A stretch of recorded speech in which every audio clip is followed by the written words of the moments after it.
Le dirigeant d'extrême droite néerlandais Geert Wilders, qui s'efforce de former un gouvernement aux Pays-Bas, fait face à une journée cruciale lundi, avec la remise au Parlement d'un rapport très attendu sur la voie à suivre pour forger une coalition.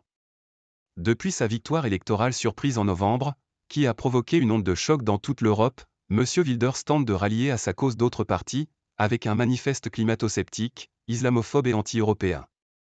Il espère pouvoir former une coalition à 4 avec le Parti libéral VVD, le Parti agricole BBB et le Parti centriste Nouveau Contrat Social, NSC, dirigé par Pieter Omtzigt, champion de la lutte contre la corruption.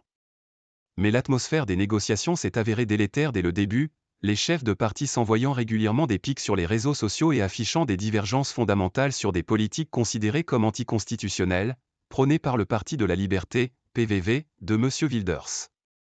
La situation a atteint son paroxysme mardi lorsque le NSC s'est brusquement retiré des négociations sans prévenir les autres chefs de parti, selon ces derniers. La raison officielle invoquée pour justifier son départ est l'état lamentable des finances publiques néerlandaises, qui aurait choqué M. Omtzigt, réputé prudent sur ces questions. Ce retrait soudain a été mal accueilli par Ronald Plasterk, ancien ministre chargé de superviser les pourparlers, affirmant en avoir pris connaissance via WhatsApp. Il s'est indigné d'un manque de respect. Tous les regards sont désormais tournés vers M. Plasterk, qui doit remettre lundi au Parlement son rapport très attendu sur l'avancée des discussions et sur la voie à suivre vers la formation d'une coalition. C'est un très grand casse-tête, a déclaré à l'AFP René Cuperus, chercheur à l'Institut Klein-Jandael. Sans issue. Selon M. Cuperus, le rapport pourrait permettre d'aplanir les principales divergences politiques afin d'ouvrir la voie à un retour de M. Omtzigt à la table des négociations, ce que le chef du NSC lui-même n'a pas exclu. Une autre option consiste à déclarer clos ce cycle de négociations, laissant à M. Wilders le choix de tenter de former un gouvernement minoritaire ou encore de jeter l'éponge. Le travailliste Frans Timmermans patiente dans les coulisses.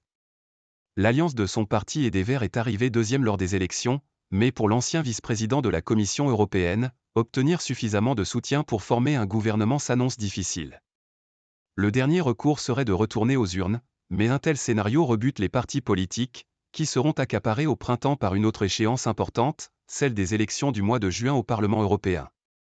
Et si l'on en croit les sondages, seul le PVV pourrait tirer profit de nouvelles législatives.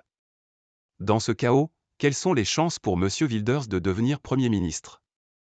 Je ne pense pas que ce soit vraiment une option réalisable car ce serait un tel scandale pour les Pays-Bas au niveau international, observe René Cuperus, ajoutant toutefois qu'il ne semble pas y avoir actuellement beaucoup de bonnes alternatives. Ce sera un désastre avec Wilders et un désastre sans Wilders. Nous sommes dans une situation sans issue, estime-t-il. Quoi qu'il arrive, le processus ne sera pas rapide. Mark Rutte, Premier ministre libéral démissionnaire, a mis 271 jours à forger son gouvernement. Entre-temps, la situation politique actuelle nuit à l'image des Pays-Bas réputés être l'un des pays les mieux organisés au monde, note M. Cuperus. De l'extérieur, cela ressemble à une pagaille. Mais, en fin de compte, il y a toujours un gouvernement. Et nous avons une bureaucratie très stable sur laquelle repose le pays, nuance-t-il.